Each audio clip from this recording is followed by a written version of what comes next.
Hey folks, Roland Martin here. Coming up next on Roland Martin Unfiltered, live from Jackson, Mississippi on this Tuesday, November 20th, 2018. We break down the Senate race in this state. Mike Espy running against Cindy Hyde-Smith. Got some breaking news in terms of major companies pulling their donations to Hyde-Smith because of her public hanging comments. And we'll also on the show hear from Mayor Lumumba, the mayor of Jackson, Mississippi. Also actress Aunjanue Ellis.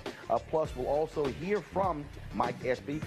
Today he was actually at a pastor's prayer rally right here in this room, and so we'll hear from them as well. Plus Congressman Jim Clyburn of South Carolina will join us talking about the race for leadership in the U.S. House. And we also talk with the head of the National Medical Association. Yesterday, a black doctor was gunned down at a hospital in Chicago by her former fiance. Domestic violence leads to the death of several people in Chicago. We'll have those details as well. Folks, we've got a packed show from Mississippi. Also joining me on the show will be the daughter of Medgar Evers, talking about the importance of voting. And I'll show you when I visited the home of Medgar Evers, where he was assassinated on June 12, 1963. It is time to bring the funk on Roland Martin Unfiltered. Let's go. He's got it. Whatever the miss, he's on it. Whatever it is, he's got the scoop, the fact, the find. And when it breaks, he's right on time and it's rolling. Best believe he's knowing. Putting it down from sports to news to politics. With entertainment just for kicks, he's rolling. It's on go, roll, y'all.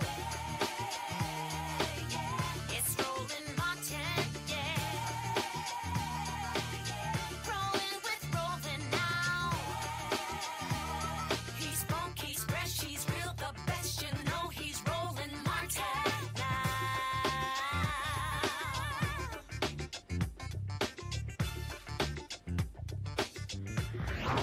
Martin. All right, folks, 7 days before the U.S. Senate race in Mississippi takes place on November 27th, pitting former Department of Agriculture Secretary Mike Espy against Republican incumbent Cindy Hyde-Smith. It is a race where internal polls show Espy is within striking distance of Cindy Hyde-Smith. 944,000 people voted on November 6th for the three candidates. Espy and Hyde-Smith were the top two in that particular campaign, and you had more than 300,000 folks who actually voted for Espy, putting him in the top three. It is a battle for votes trying to replace Thad Cochran, of course, who retired due to health reasons. And so earlier today, a pastors had a rally here in this ballroom where I'm at. We're going to show you some of that a little bit later. But here's some other details that's happening, news that came out today. This morning, Walmart announced that they wanted their money back. They had donated several $1,000s to Cindy Hyde-Smith's campaign. But after the backlash from her public hanging comment, they said those comments are not consistent.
Hey folks, Roland Martin here. Coming up next on Roland Martin Unfiltered, live from Jackson, Mississippi on this Tuesday, November 20th, 2018. We break down the Senate race in this state. Mike Espy running against Cindy Hyde-Smith. Got some breaking news in terms of major companies pulling their donations to Hyde-Smith because of her public hanging comments. And we'll also on the show hear from Mayor Lumumba, the mayor of Jackson, Mississippi. Also actress Aunjanue Ellis. Plus we'll also hear from Mike Espy. Today he was actually at a pastor's prayer rally right here in this room, and so we'll hear from them as well. Plus Congressman Jim Clyburn of South Carolina will join us talking about the race for leadership in the U.S. House. And we also talk with the head of the National Medical Association. Yesterday, a black doctor was gunned down at a hospital in Chicago by her former fiance. Domestic violence leads to the death of several people in Chicago. We'll have those details as well. Folks, we've got a packed show from Mississippi. Also joining me on the show will be the daughter of Medgar Evers, talking about the importance of voting. And I'll show you when I visited the home of Medgar Evers, where he was assassinated on June 12, 1963. It is time to bring the funk on Roland Martin Unfiltered. Let's go. He's got it. Whatever the biz, he's on it. Whatever it is, he's got the scoop, the fact, the find. And when it breaks, he's right on time and it's rolling. Best believe he's knowing. Putting it down from sports to news to politics. With entertainment just for kicks, he's rolling. It's on go, roll, y'all. It's Roland Martin, yeah. Rolling with Roland now. He's funk, he's fresh, he's real, the best, you know he's Roland Martin now.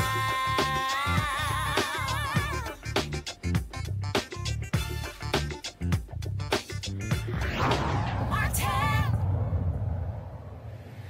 All right, folks, 7 days before the U.S. Senate race in Mississippi takes place on November 27th, pitting former Department of Agriculture Secretary Mike Espy against a Republican incumbent Cindy Hyde-Smith. It is a race where internal polls show Espy is within striking distance of Cindy Hyde-Smith. 944,000 people voted on November 6th for the three candidates. Espy and Hyde-Smith were the top two in that particular campaign, and you had more than 300,000 folks who actually voted for Espy, putting him in the top three. It is a battle for votes trying to replace Thad Cochran, of course, who retired due to health reasons.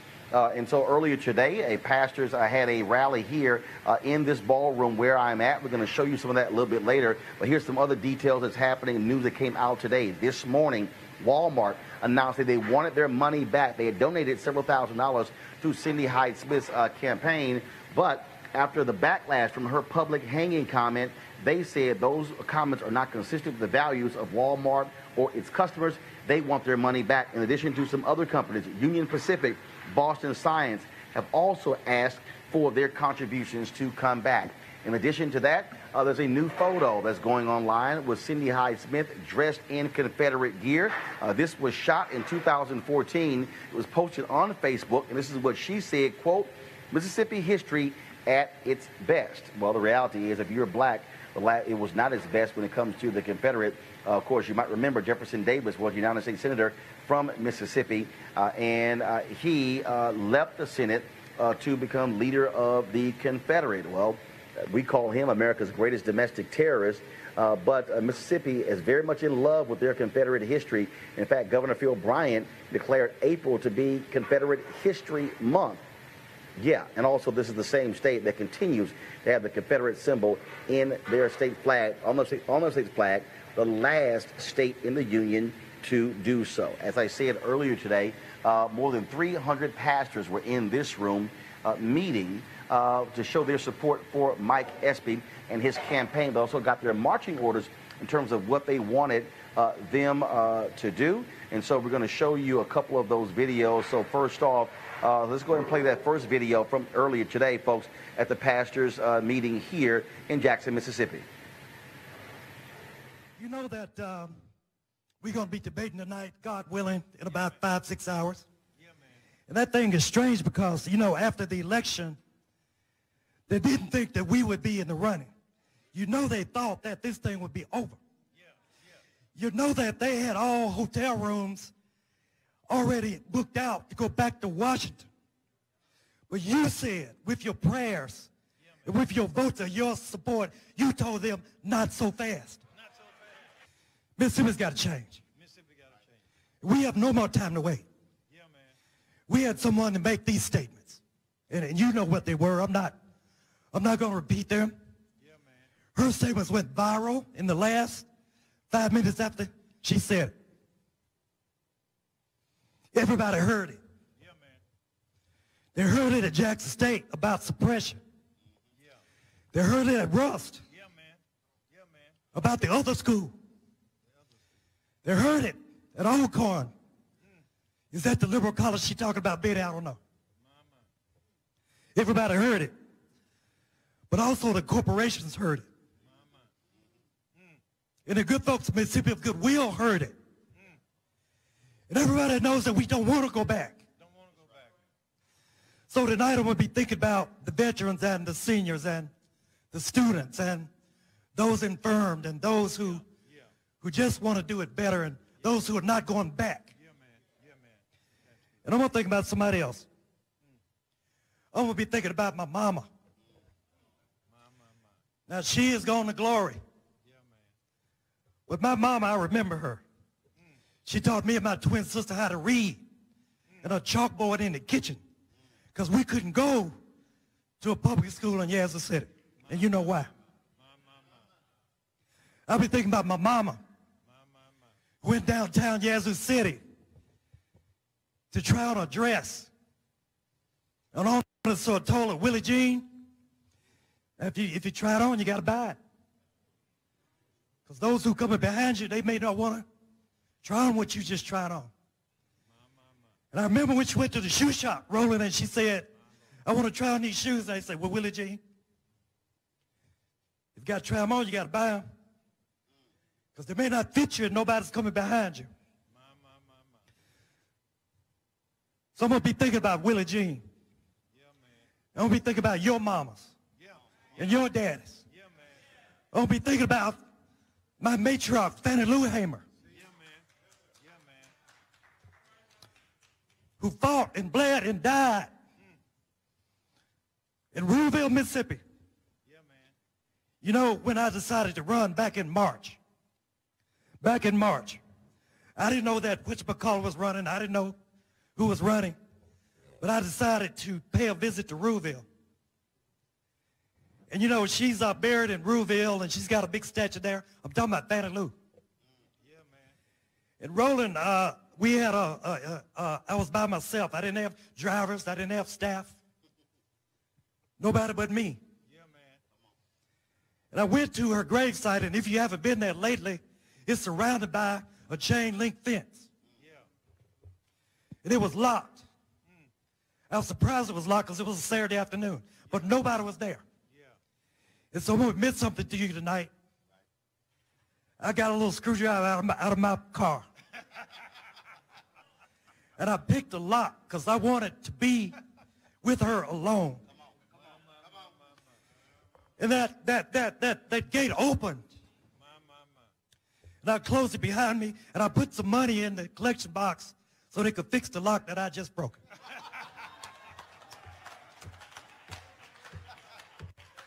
I said, Fannie Lou, this is Mike.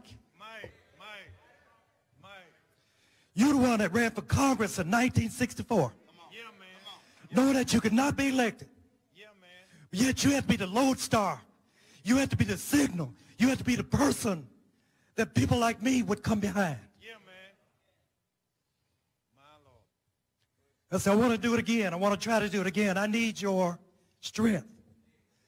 I need your prayer. I need your spirit. This thing is not easy.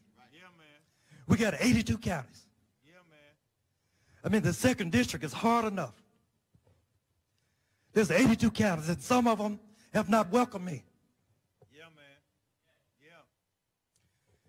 I felt, Roland, a little twinge, a flicker of a spirit in my soul.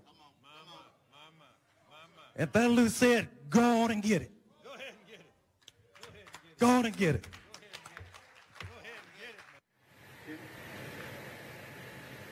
Now, folks, this rally was called by Pastor Jerry Young. He is the head of the National Baptist Convention USA. He also leads the church where Mike Espy has been a member for more than 30 years. Last week, he and I talked, and he said, Roland, if you're going to come to Mississippi, I would love for you to address these pastors. And so I did.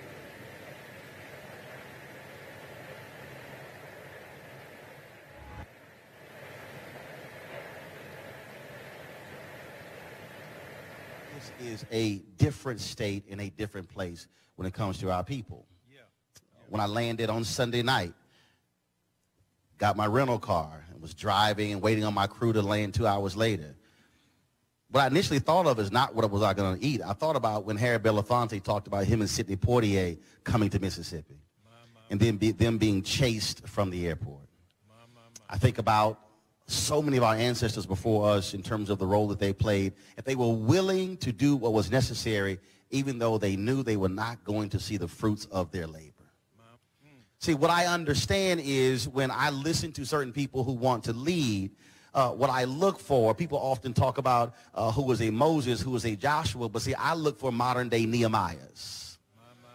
I look for people who have chosen to survey the land and see that the wall has crumbled, and then they come up with a plan of action to then say how to rebuild that wall, because, see, the wall protects the folks who are inside of the wall. And see, you remember, see, Nehemiah went around and he actually looked at the wall and said, okay, we're going to do this, this, and this. But if you read it again, it says the people said, let us rebuild. Let us do it, Doc. Didn't say let Nehemiah rebuild. Then, of course, as you keep reading the next chapter, you begin to read it where it begins to say that also Nehemiah said, and look, there are going to be some haters, some people who say that you can't make this happen. And I've already heard from some haters who say there's no way in the world a black man could somehow be elected in Mississippi. Oh, he black and Democratic? You've lost your mind. But see, Nehemiah said there will be haters, and he said, ignore the haters, keep working. Yeah. And then, of course, when the haters then saw the wall was being rebuilt, they then said, oh, no, we got to stop that from happening. And so they began to attack them. Nehemiah said two things: keep one hand on your weapon and the other hand still working. But the most important thing about when you read Nehemiah is not just the vision, not just what he said that you got to keep building and there will be haters. The most important part is if you actually begin to read that carefully, it lays out the people who built this portion of the wall. See, which means that if you on one part of this state, you cannot be concerned about the other part of this state, because if you're ignoring the wall right in front of you, then you are losing sight. See, they could not rebuild the wall if the people right in front didn't build their portion of the wall. And the person next to them build their portion of the wall. And the person next to them, they'll build their portion of the wall. The reality is no wall can be built if you don't do what's right in front of you. Which means that no one can win if you can't mobilize and organize just where you are. Which means that if you can't organize yourself, organize your family, organize your street, organize your block, organize your neighborhood, organize your city, then you will not be able to rebuild the wall. It requires those of us to have a vision, to follow modern day Nehemiahs, and then to do our part to rebuild the wall just in front of us. See, if we don't, then we have nobody but to blame ourselves. If we don't, we can't say it's somebody across town because we didn't do your part.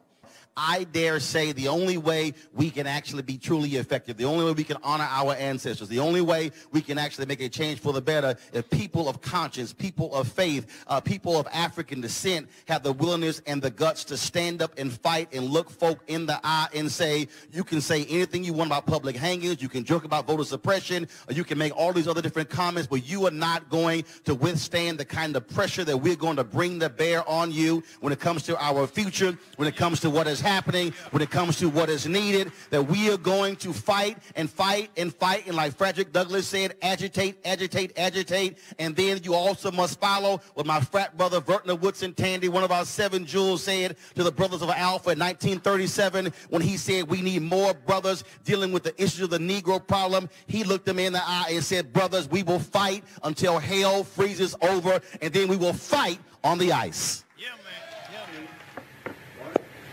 All right, folks. Again, 7 days before folks go to the polls here in Mississippi, lots of attention. But the importance of voting for African Americans is not new to this particular state. You heard Mike Espy refer to Fannie Lou Hamer in that particular speech. Also, one of the folks who was very much involved in the battle for civil rights and voting rights was, of course, Medgar Evers. He was the field secretary for the NAACP here in Mississippi, Army veteran, who was assassinated in his driveway as a result of his fight for the rights for African Americans. And joining us right now is his daughter, Rena Denise Evers. Did your whole Gutman name? Your mama would be happy for me to hear that. First of all, how is your mother, Merle Evers Williams?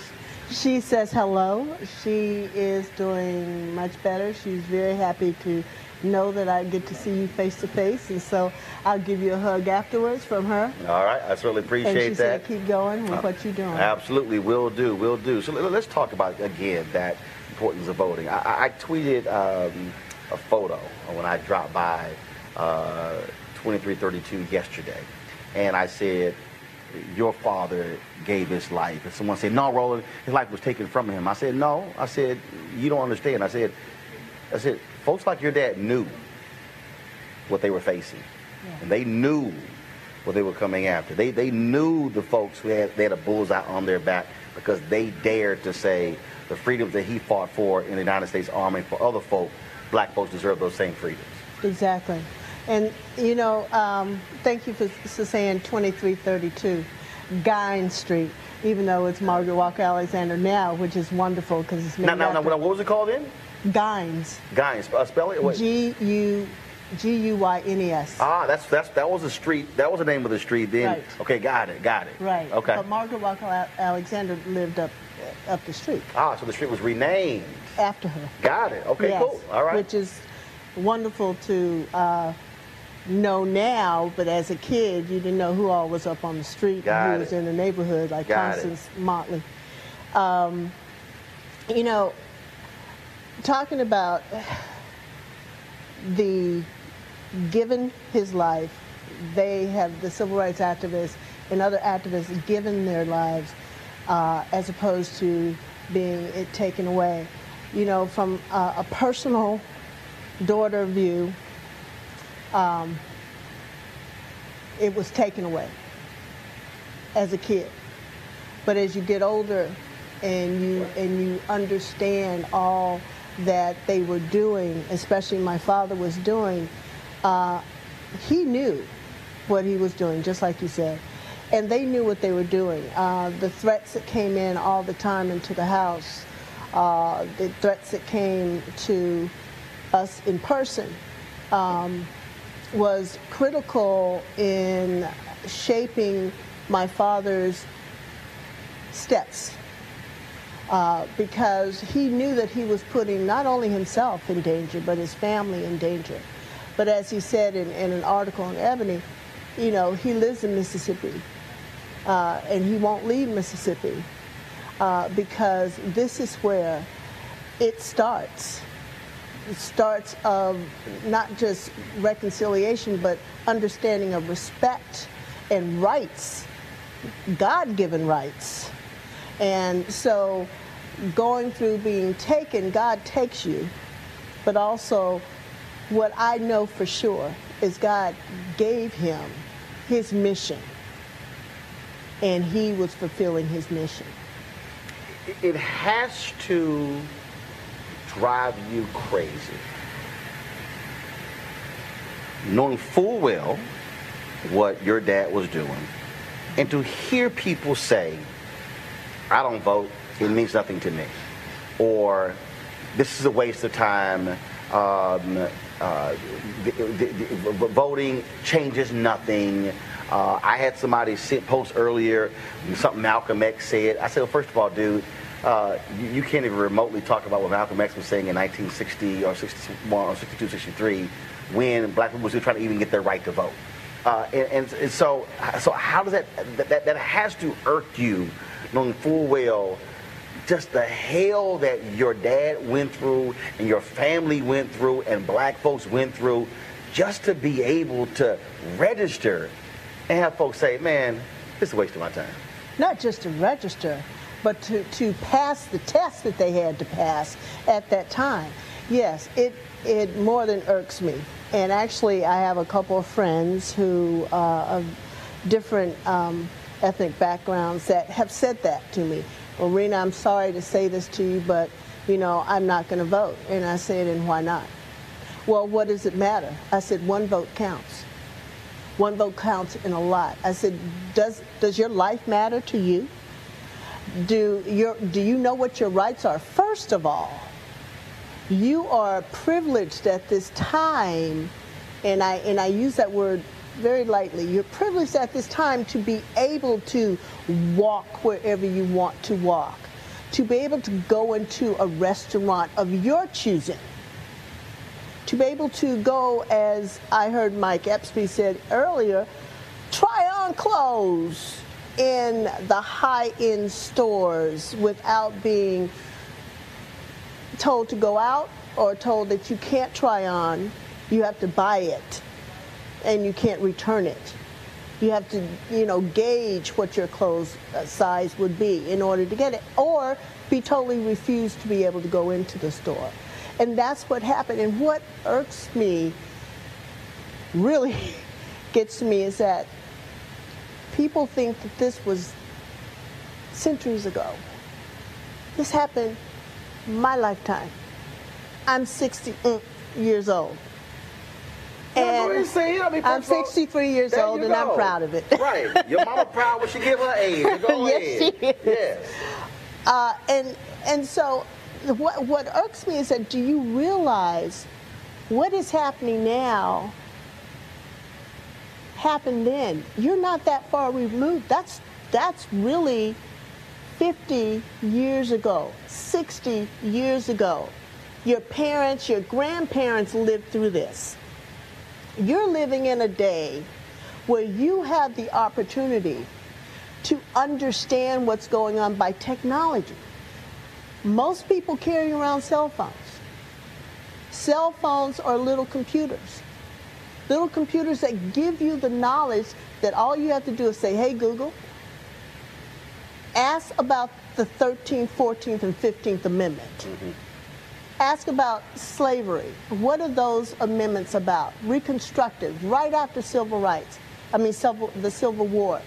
That was the whole purpose of civil rights, of the movement. And the movement started not in the 1900s. It started actually right after this country in 1700s, the late 1700s, early 1800s. So my real concern, not my real concern, my focus, and so many of us are about educating about why you need to do this. You need to understand that what so many people died for because of their beliefs and their commitment to you in this generation, in next generation, that should make an impact on you. You should want to go out and give your voice to what your life is about. You pay taxes. Now, some of you might say you don't pay taxes, but everybody pays taxes. You pay sales tax, don't you?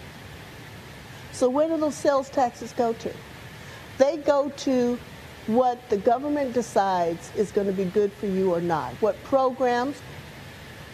The younger children are not being able to have after-school programs. They're not going to be able to have programs that they consider electives. Mm-hmm. So those taxes are being utilized for what? And so I just, to go back to, does it irk me? It has a fire in me that it had, I believe, in my father, in Amzie Moore, in Sam Bailey, in Vernon Damer, in Fannie Lou Hamer, and so many, because they were at the podium all the time. It didn't have to be a podium in front of a large audience. It was each and every one, and that's what we have to do, to educate about your rights. And look, earlier today, again, at the Pastor's Prayer Rally, they announced about 944,000 folks had voted, and that they were seeing numbers voting in this race that were comparable or even higher than when Obama ran. So you got black folks in Mississippi who are energized, but clearly for Mike Espy to win, he's going to need a very, very high turnout of people in order to do so. And so I just want folks to understand it's not like people are ignoring this, but the reality is, again, for me, I'm still a firm believer that even one person sitting at home, not using their power, to me, it makes no sense whatsoever.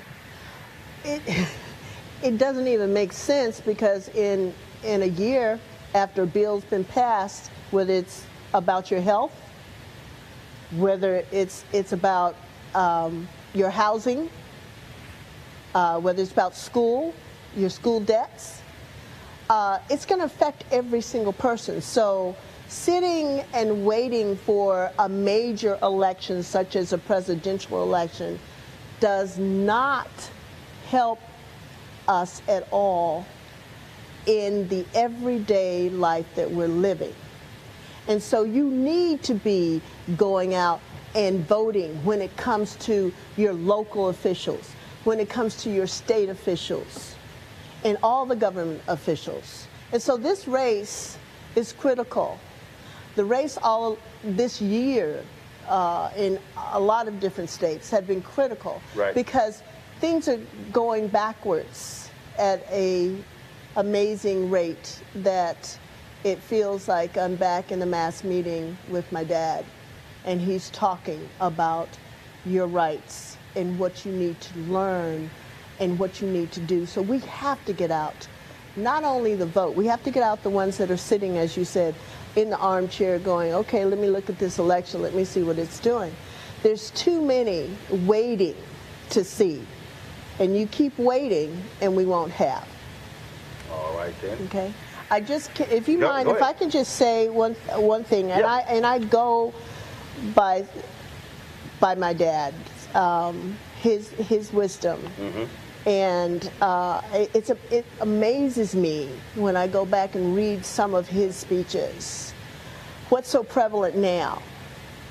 And I'm like, here we go again, but it's so prevalent. And so I just would like to just read this one thought. Yeah. And I have this on my website. But although great strides in the field of human relations have been made, we cannot give up now. But rather, it is necessary from this day forward that we take increased devotion, lest those precious rights we have gained be taken away. Let it not be said of us when history records these momentous times that we slept while our rights were taken by those who would keep us in slavery, by those who say that we are doing all right. And that speaks volumes now, and that was done in April 20th, 1961. So that's valid now. So those of you who are out there hearing this, don't sleep away your rights. Go out and vote. Take at least 30 people with you, or make sure that they go out and vote so our rights will be in a solid foundation in this nation. Medgar Evers, always good to see you. Love you. I appreciate it. Okay. Thanks so much. Thank you, Steve. All right, then, folks. Speaking of the issue of voting, that's what House Democrats are going to be doing very soon for their leadership. Of course, Nancy Pelosi, she wants to return as Speaker of the House. Steny Hoyer of Maryland, he wants to be the House Majority Leader. And my next guest is running again to be Majority Whip. Joining us right now from South Carolina is Jim Clyburn. Congressman Clyburn, how you doing? I'm doing good, Roland. How are you? So good to hear from you. Doing great. Well, first of all, certainly I do want to get your thoughts before we talk about the House leadership vote. I do want to get your thoughts about Mike Espy running here in Mississippi. You, of course, civil rights leader in South Carolina. You remember Medgar Evers very well, the fight the black folks had to vote in Mississippi, and just your initial thoughts about his campaign. I do remember all of that very well, and it's kind of interesting to hear the previous guest talk about 1961, the year I graduated from South Carolina State. Also, the year I went to jail for my final time. And it was all about trying to get the right to vote off the back of the bus into making individual decisions based upon whatever you were capable of, rather than because of your skin color. And to see what is happening now, new Supreme Court decisions gutting the Voting Rights Act, new judges being appointed, judges who make it very clear in their writings and their speeches that they will turn the clock back if given the opportunity. And one of the checkmates to all of that is the Mike Espy race down there in Mississippi. If Mike Espy were to win this election, I think a week from today, he would be standing in the gap of whether or not these right-wing judges will continue to be appointed to the United States Supreme Court. I am hopeful that people in Mississippi will turn out in record numbers, something similar to what the people in Alabama did when they stopped Judge Moore. And things are lining up for that to be the case. Judge Moore made who he was and still is, I suppose, very clear in things he did and things he said. And people were incensed by it. And a lot of people who would have ordinarily voted for him were insulted by it. And the ingredients were there for us to win that victory.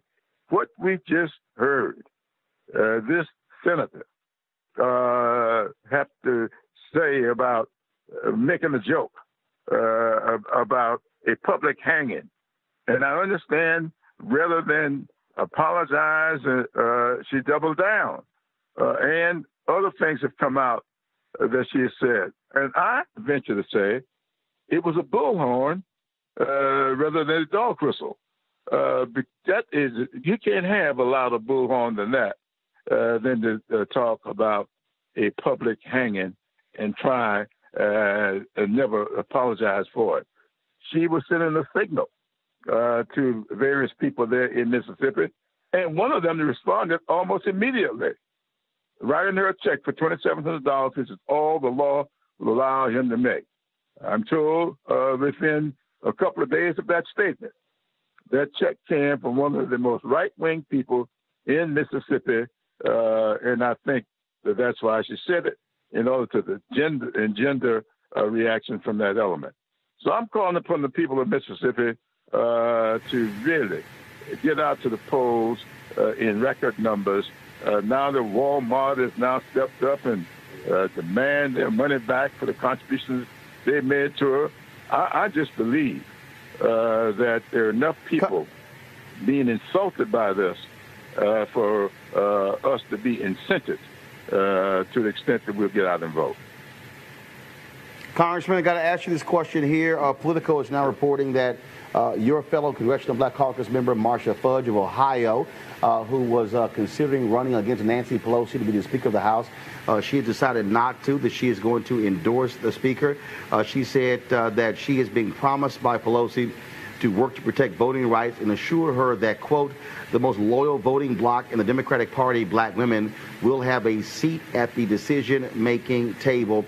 Just your thoughts on, so this clearly, so although you have individuals out there who are trying to keep Nancy Pelosi from getting those 218 votes, no one individual has stepped up. Just your thoughts on Marcia Fudge throwing her support behind Congresswoman Nancy Pelosi. Marcia Fudge is probably one of the most articulate, thoughtful people that I ever sat down with. And I sit down with her often. I've been on the phone with Marcia quite a bit over the last several days.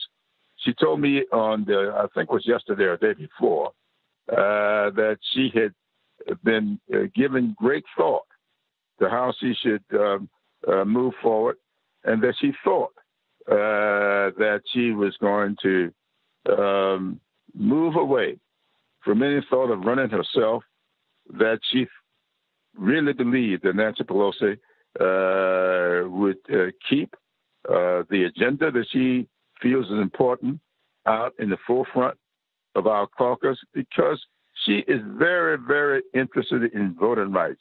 I've seen Marcia Fudge just get very emotional when she talks about how the 1965 Voting Rights Act was gutted. when she talks about diversity. Marsha was very, very engaged in Stacey Abrams' campaign down there in Georgia. And she called me when she saw that statistic that indicated that 76% of white women in Georgia voted against Stacey Abrams. She was really upset about that. She said that, you remember down in Alabama, 98% of black women voted for Doug Jones.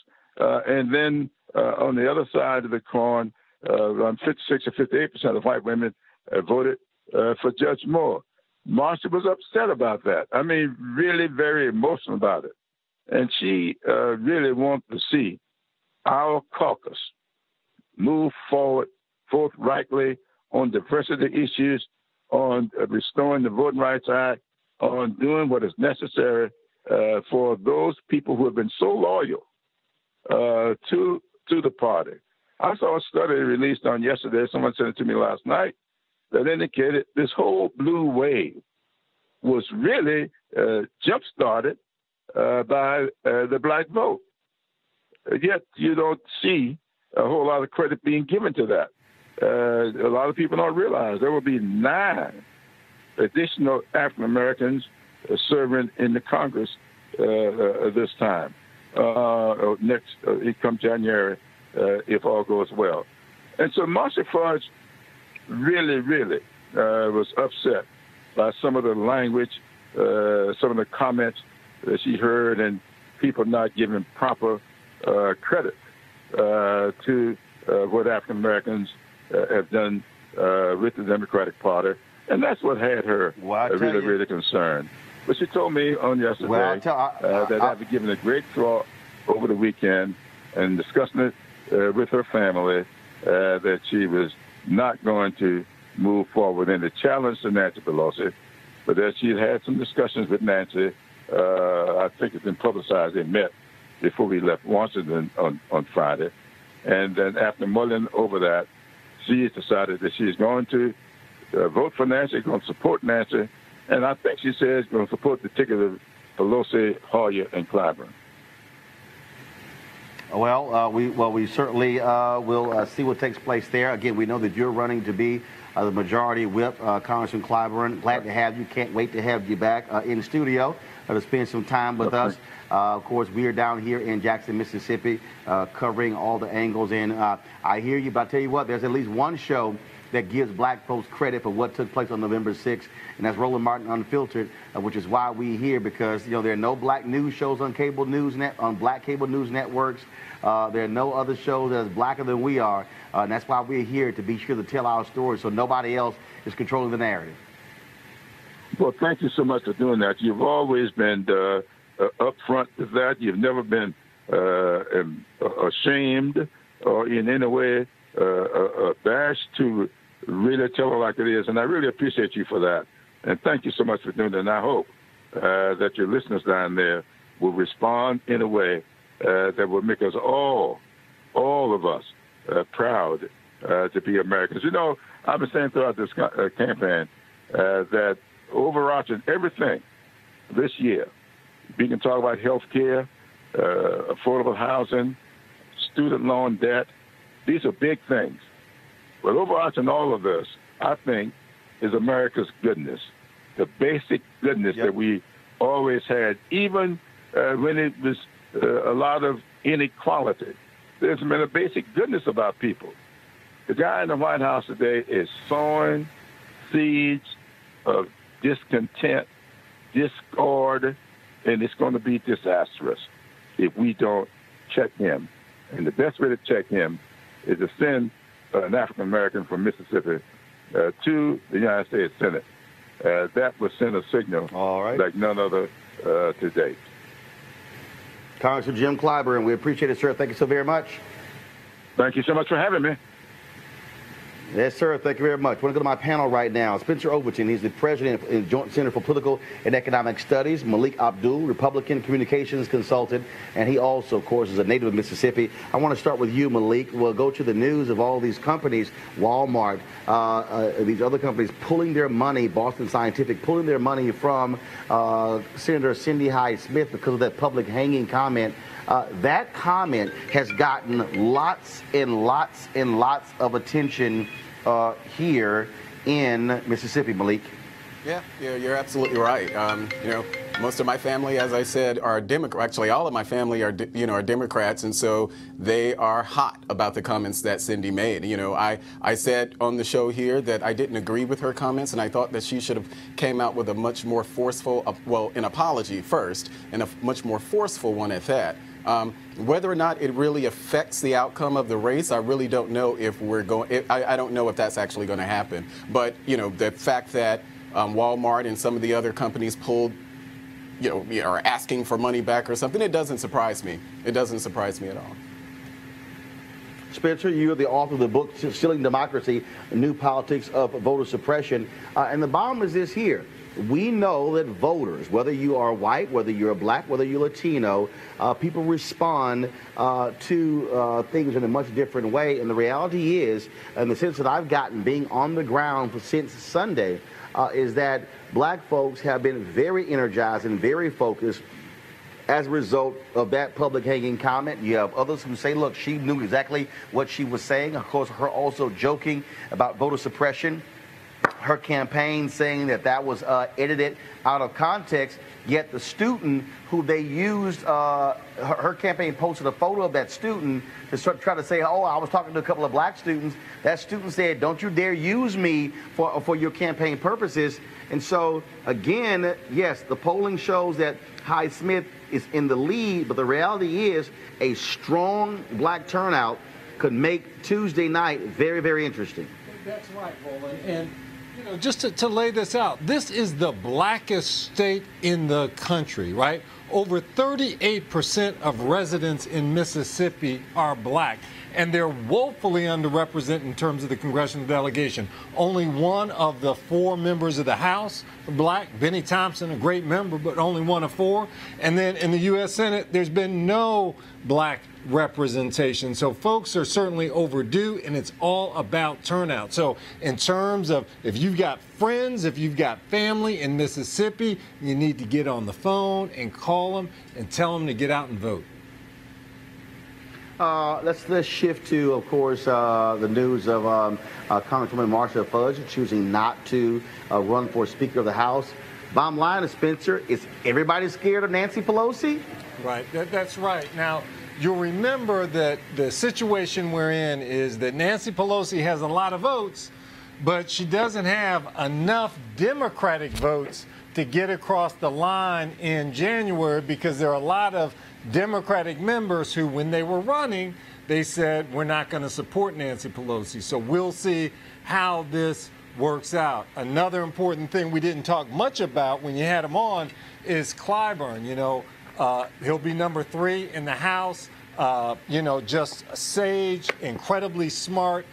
He'll be the highest ranking black person in the United States government if he becomes a Democratic whip. Malik, again, look, competition is important, and the fact that you have these folks who don't want to vote for Nancy Pelosi, they've got nobody to vote for because no one has publicly said they're going to run against Nancy Pelosi. I was listening to Clyburn and some of the other discussions that they've been having about this this race, and for me, I look at it and I say to myself, this is exactly one of the reasons that I left the Democratic Party. Because as you see, Marsha Fudge has no support.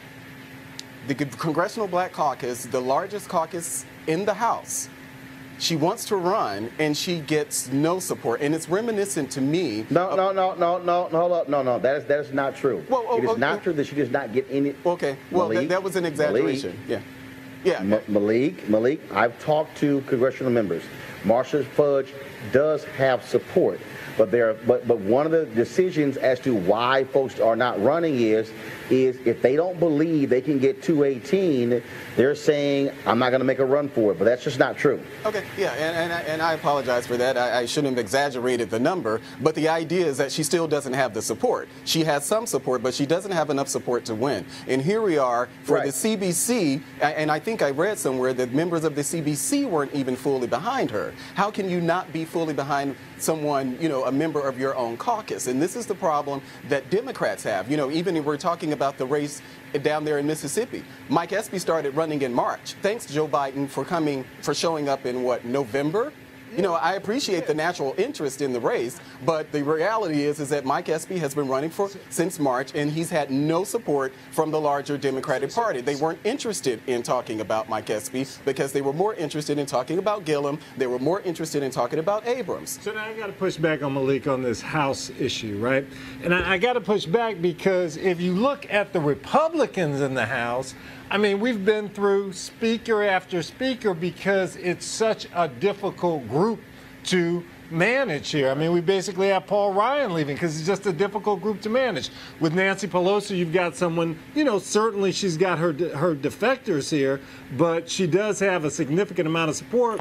She's raised over $100 million for the Democrats in terms of doing this. And so certainly I think the Republicans have been much more so cats scrambling every which way as opposed to the Democrats. And it takes real strength to hold so many different people in line. Yeah, I'm not going to, I give Nancy credit. You know, she's very talented. She's a skilled tactician. She's great.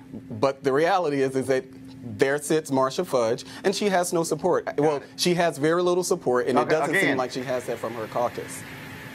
Okay, again, you have support there. It may be 60 to 100 votes, but you need 218. That's really what the issue there is.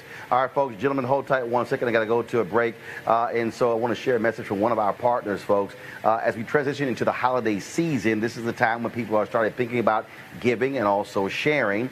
And sometimes the best gift is when you actually present an opportunity to yourself. Give yourself your own gift. That's why our friends at Transatlantic Real Estate have created an investment opportunity for the everyday investor involving legal marijuana and crowdfunding. Now, we all know that legal marijuana has created one of the fastest growing industries in the country, no pun intended. Also know that crowdfunding makes it easy to be an early investor of an opportunity, but it gets even better. What Transatlantic is doing is different, and that is their business model is essentially buying the land that supports marijuana grow operations and leasing it to licensed, high-paying tenants. Now, what that means is you will be a landlord of a licensed marijuana farm in a high-growth market. Now, they're accepting investments for little as $300 up to $10,000 before the company goes public. Now, here's what's important. You must complete and confirm your application to participate. Again, complete your application and confirm your application to participate. Now, you can spend all your holiday money on gifts, but what if you get a return on your investment? You could also could consider making an investment for somebody else, and that could be their gift. That's a hell of a holiday gift. Now, to get started, go to marijuanastock.org, marijuanastock.org, for you to get into the game. And so we certainly want you to do so. All right, folks, time for our hashtag HBCU Giving Day University. Don't forget, you can go ahead and roll the graphic if you want to. Of course, it is Jackson State University, founded in October 23rd, 1877. One of its great graduates is Walter Payton, also Cornell William Brooks, former CEO of the NAACP, as well as Congressman Benny Thompson and Rod Page, former Secretary of Education for the United States. So as you support Jackson State, go to www.js.ums.edu, js.ums.edu. And graduates of Jackson State, we want you to also give back to help there. Folks, a tragic and sad story out of Chicago where a gunman killed 3 folks, including himself, yesterday at Chicago's Mercy Hospital. One of the folks was a Chicago cop, including a pharmacy technician, but the shooter came there to confront his ex-fiancée, Dr. Tamara O'Neill, 38 years old. She was described as dedicated to her church and her patients. She graduated from the University of Illinois College of Medicine in Chicago just 2 years ago. and had worked as a resident at Mercy for 2 years. Folks, she's now dead. She was shot repeatedly by a man with a history of bad behavior towards women. She had he also had a restraining order against him from his ex-wife. Now, he bought his gun legally and had a concealed carry permit, even though he had that level of history with domestic violence. Joining us right now is the president of the National Medical Association, the largest group of black doctors, Dr. Neva Lubin Johnson. She is there in Chicago, and in fact, she has been on the staff at Mercy Hospital for 30 years. Dr. Johnson, first of all, just such a sad story. And again, here you have this black woman becomes an emergency room physician. She's out there doing her best, and she loses her life because some guy has this constant issue with domestic violence. Good evening, Roland, and thank you so much for having me this evening. It's truly a tragedy. I did not know her, but I wish I had. From what I've heard about her today, she is someone that I hope we all aspire to be. She was a leader in her church, director of her church choir, and also had a program where she donated school supplies to disadvantaged primary grade children, Dr. Tamara O'Neill. And so, my condolences to her and her family. My heart aches for all the families of those killed yesterday, but also to the patients, the staff, and my colleagues at Mercy Hospital. You are calling on Governor-elect J.B. Pritzker to enact stricter gun control laws. Now, we know, of course, Chicago, they had their gun law that was challenged. And I'm just trying to understand, how can this guy have this history when it comes to abusive behavior with women, yet was still able to buy a gun legally and get a concealed gun permit? And I think that's one of the things that needs to be done. One of the things that needs to be done for sensible gun reform.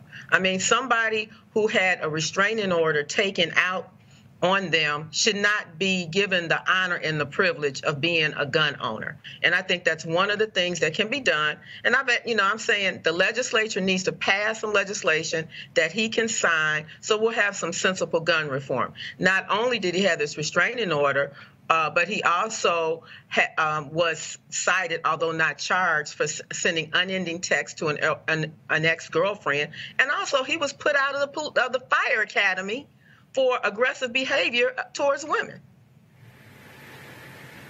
Well, it is certainly an absolutely sad story. 3 people are dead. The gunman took his own life as well. And it is sickening to actually think about. And we certainly, our prayers certainly go to Dr. O'Neill's family, as well as the other folks who lost their lives as well. Dr. Johnson, will keep us abreast of what happens with the governor-elect there. Anything we can do to help, please let us know. I will definitely do that, and thank you again so much for having me. I really appreciate this opportunity. God bless, and happy Thanksgiving to you and all your viewers. Appreciate it. Malik, I want to start with you. Again, I know people out there, they love talking about the Second Amendment, how important it is. But when you have individuals out there who are abusive to women, who are dangerous to society, for this guy to somehow get a gun legally and to get a concealed gun permit, to me, is absolutely crazy.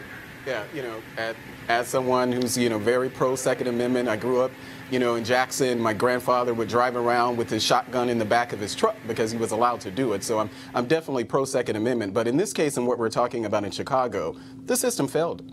The system failed her. The system failed this, Chicago. I don't know. I know that Chicago is a very as far as their gun restrictions, I do know that they were very restrictive with their guns, but this seems like we need to have a larger discussion, and we have these sort of things all the time. Each time something happens, we say to ourselves, okay, well, what are we going to do? But in this case, I mean, the guy bought the guns legally. And there has to be some sort of check before he's able to do that, some sort of mechanism. Even I'm saying this as a conservative, there needs to be a mechanism to prevent these type of things, because I would like to see what the NRA statement on something like this is, because this is indefensible. Something failed, and it wasn't having, and the answer is not another person having a gun. Something failed to the fact that, to the idea that he even had the gun. So, you know, I think that, you know, they need to look into that, and whatever they can do. You know, we don't need to have Americans around this country dying for something like this. And Roland, the data shows that domestic violence is an indication of people who are likely and prone to commit gun violence. So certainly the Illinois law needs to be changed. One problem, though, in Illinois, and this is the reason that, you know, I think we differ on this, one reason we need federal regulation is because a lot of the deaths that happen in Chicago are a result of guns that are brought from Indiana, where there are fewer restrictions on guns. Yeah, that's true. That's true. Yep, and that really is the problem there, those collar counties that are around Chicago. So it's really a sad story. Folks, I am broadcasting live from the ballroom here at the Marriott in Jackson, Mississippi, where earlier today there was a prayer rally for Mike Espy, who is running for the United States Senate. He's going to be debating Senator Cindy Hyde-Smith tonight in about an hour, and so we'll be sharing that on our streaming channels as well. But before that rally, I had a chance to sit down with the mayor of Jackson, Mississippi, Aunjanue Lumumba, of course, who succeeded his father, who was elected in 2014. Shortly thereafter, died of a heart attack. And he is considered the most radical mayor in the country. And he said he has a strong vision for this city. And so here's some of our conversation. The first thing I want to start off with, we do have some breaking news. Walmart has announced that they want their donation back from Cindy Hyde-Smith as a result of the public outrage over her public hanging comments. Just your thought about them making that call today. Well, I would commend them for that step. That's one step further than she has made for herself. After being made aware of the repulsive and offensive nature of her comments, which is more concerning than even the comments themselves, is her failure to acknowledge the insensitivity of them. And so to simply cast it away as an over-exaggerated phrase isn't sufficient. If I told you that I was gonna meet you on the moon, then that's an exaggerated phrase. But in a state that has the biggest and the history of having the most lynchings in this country, in a state where we still have present-day circumstances where lynchings are a matter of concern, to have the song of Nina Simone, Strange Fruit Hanging from Mississippi Trees, all of those things do not make an exaggeration in this space. And when you, of course, she then said, well, that was a statement about, you know, holding someone in personal regard. I'm going, I don't quite recall hearing that statement anywhere. I've heard lots of different statements, not that one, by saying that if that person invited me to a public hanging, I'll be happy to be on the front row. Yeah, that isn't anything that we use in my family or any circles that I am engaged in. And so it is an offensive, repulsive statement, and her failure to acknowledge that simply shows the type of mentality she would be returning to Washington with. One of the things that has been quite interesting as I have talked to people, and I've seen this on social media as well, it's amazing to hear black folks say, Mike Espy has no shot whatsoever. And certainly understand the history of this state, understand it's a very red state, understand that, but it comes across as this complete defeatist attitude, as if there's just no way possible, it will never happen, when we can go back to folks in Virginia saying the exact same thing about Douglas Wilder, folks saying the exact same thing about Senator Barack Obama when he ran. There are people who run for mayor of certain cities, the exact same thing has happened. Can you speak to that in terms of trying to get black folks in this state to realize that if you look at the hardcore numbers and then black folks vote their power, it could actually happen? Absolutely. I would actually suggest that as we see elections in Florida, we see the Stacey Abrams election in Georgia, and very proud of the efforts that both of those individuals gave. I would argue that a black candidate winning a statewide office in Mississippi by its demographics alone, that Mississippi is a space where they could be even more viable. And so it requires that we speak to people's issues, that we speak to their concerns. And I believe that this is a very important election, and I believe that Mike can win it. If people get out, if people understand and vote their interest as opposed to just party lines. I would challenge someone in Mississippi as we're, seeing Cindy Hyde-Smith and a Republican Party beating the drum about a border wall. I'd ask someone in Mississippi, when was the last time that immigration was your problem? You've been the poorest state as long as I can remember, and no immigrant has taken your job. If it was your job, they couldn't take it in the first place. And so when we're talking about a candidate in Mike Espy who talks about health disparities, a very real circumstance in Mississippi, that's speaking to your interests. When you see a candidate who has experience in agriculture, being the former Secretary of Agriculture, and can talk about incentives for poor farmers and people who are trying to make the very best out of that type of economy, that speaks to your interests, and I hope that people vote their interests as opposed to just party lines. All right.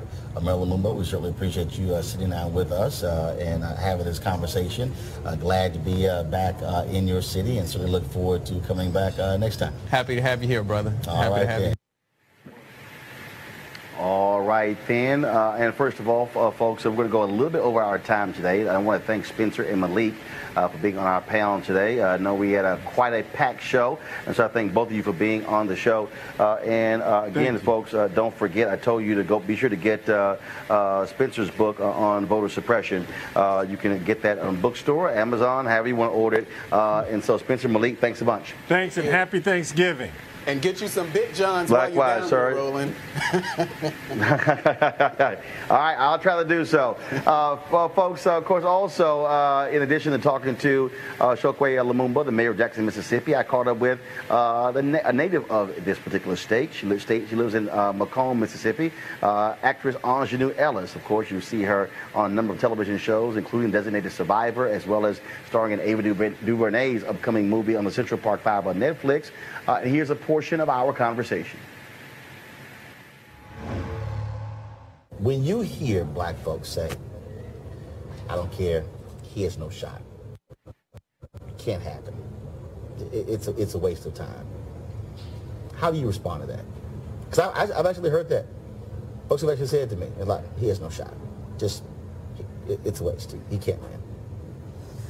So in the face of that, you resort to acceptance? That's what you do? I mean, that's your strategy, is acceptance? I mean, what if Fannie Lou Hamer accepted her life as a sharecropper in Mississippi? The Democratic Party would not be what it is today if she did that.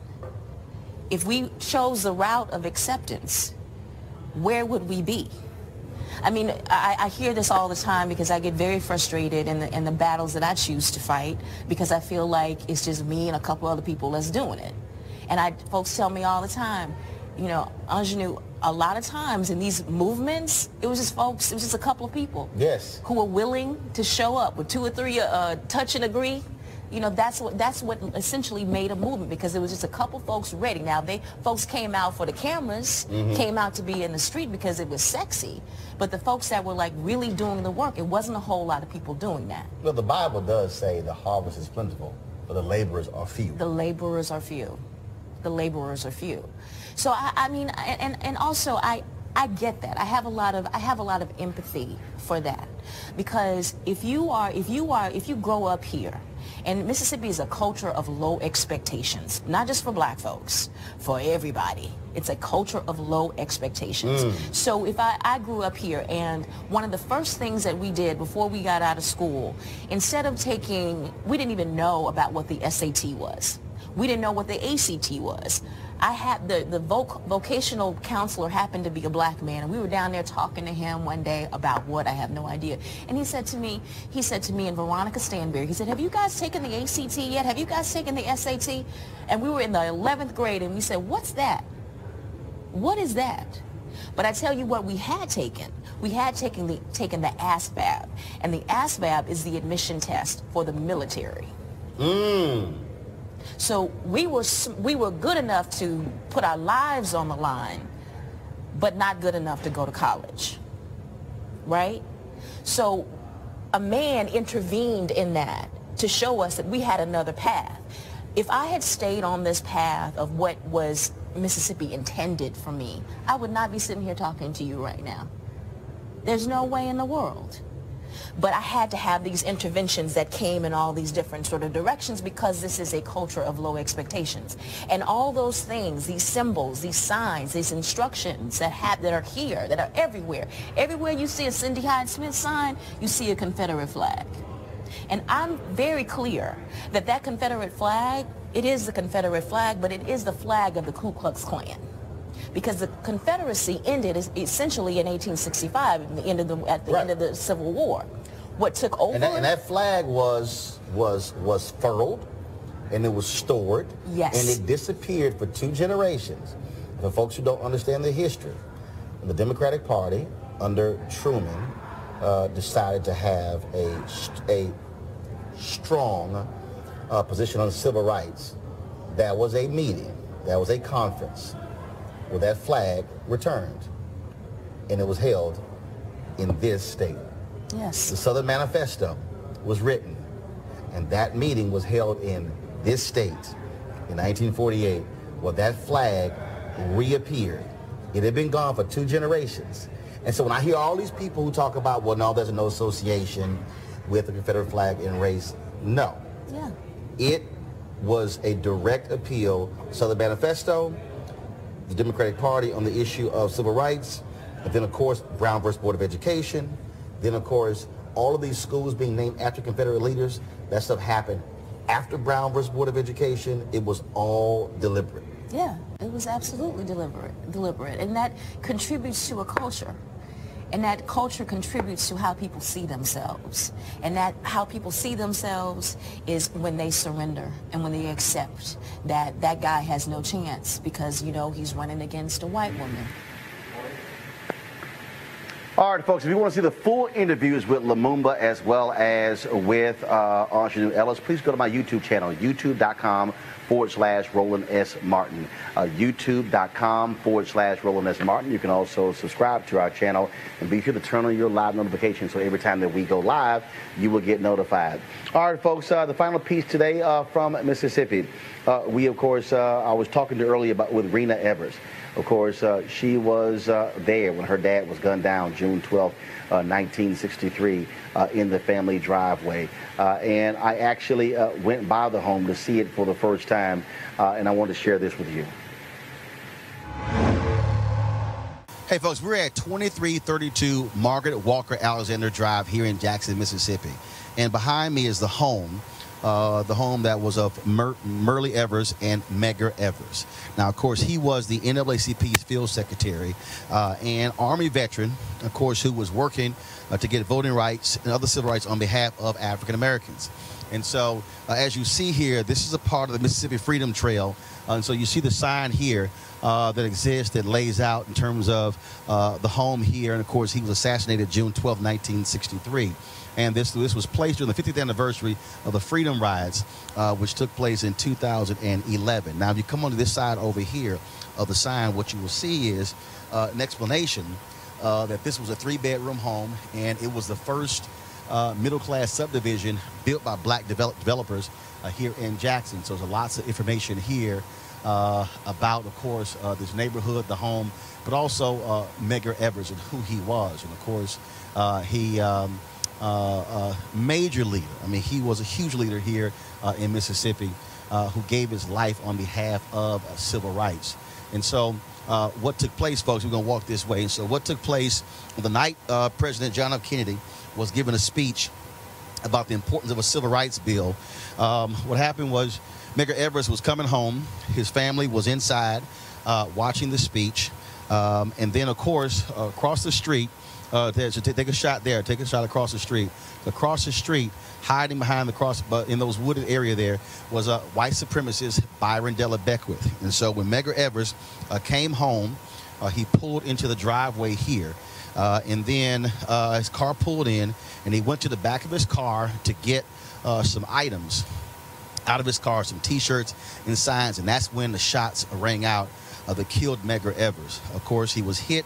Then, of course, he crawled his way up this driveway right here to the steps where his wife and his children came out. And, of course, it was horrible for them to actually see their husband and father shot and killed. And what you see here, of course, you see here, this, of course, is a National Historic Landmark.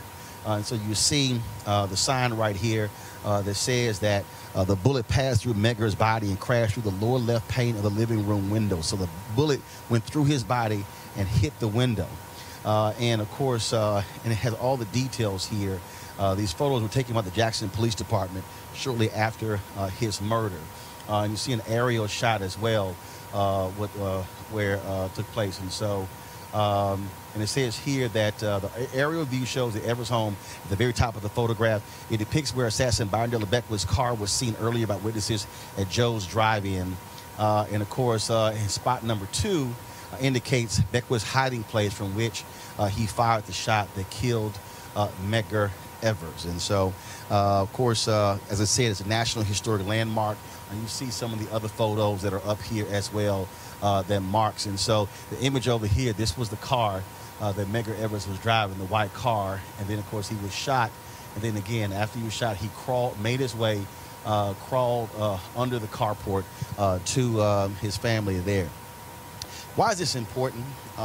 Because Medgar Evers was an American hero. Medgar Evers was a brother who gave his life for civil rights. And here we are in Mississippi, 2018. He was assassinated June 12, 1963. And it was his death that was one of the sparks that led to the 1964 Civil Rights Act and, of course, the 1965 Voting Rights Act. And this is a man who, again, gave his life. He was fighting on behalf of other black folks. He served his country, served in the military, bled, came home, but could not enjoy those same freedoms. And so here we are in 2018, U.S. Senate race. African-American Mike Espy is running for the United States Senate. The election will take place on November 27th. And for a lot of people out there, they say, well, I don't really see why it matters. The reality is it matters because we're standing on hallowed ground. We're standing on the very place where Medgar Evers died in order for people to have the right to vote.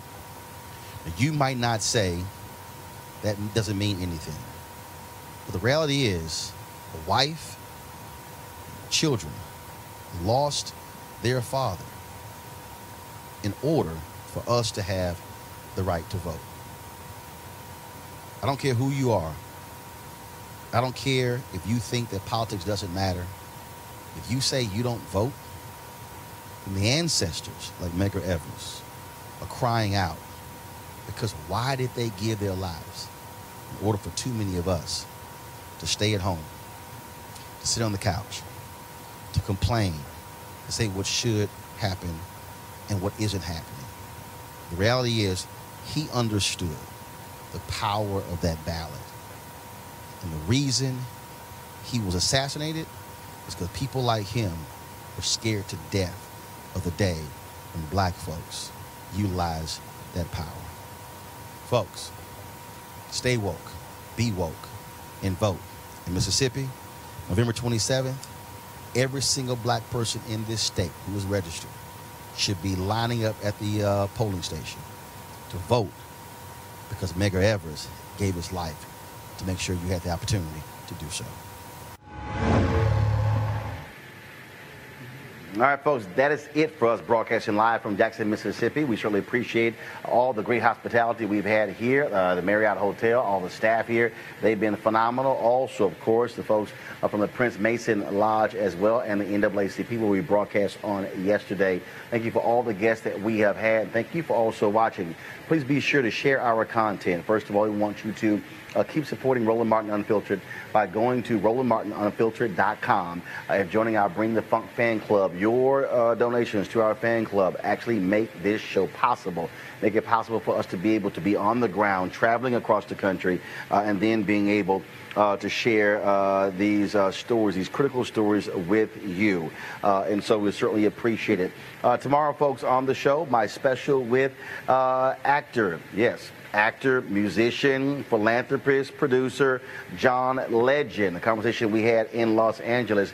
I think you're really going to enjoy this conversation. So we're going to be taking a little time off because of Thanksgiving, but so we look forward to you watching the John Legend conversation, and we'll also, of course, be sharing with you my discussion soon with Common and, of course, Nikki Giovanni, Lori Stokes, the book about her father, Louis Stokes, also Constance White, former editor of Essence Magazine, and her book. So we got some great stuff lined up for you. But tomorrow you'll be hearing from John Legend as I travel back to Washington, D.C. I want you to have a great Thanksgiving. Enjoy your time with your families. Don't eat too much. You know what I'm going to have? Some gumbo. Y'all can keep the turkey. That's what I like. And so, again, please support us, Roland Martin Unfiltered. Go to our YouTube channel, please, youtube.com/Roland S. Martin. Share our clips, watch our clips, join, subscribe to our channel as well. And why am I telling you to do that? Because here's why. I'm just going to be perfectly honest with you. There are 3 streaming channels out there: Facebook, Periscope, /Twitter, and YouTube. We actually generate more money from YouTube than the other platforms. And so those resources that we get also fund this show and make it possible for us to be completely independent, for us to be not corporately owned, and for us to be unapologetically black. And that's why we do what we do. And so we certainly appreciate all of you. Thank Henry Peterson, Anthony Hampton. Also want to thank Allison Joyner, of course, for all working with us on the ground here in Jackson, Mississippi. Thank you so very much, folks. Y'all have a great time. I got to go. Holla!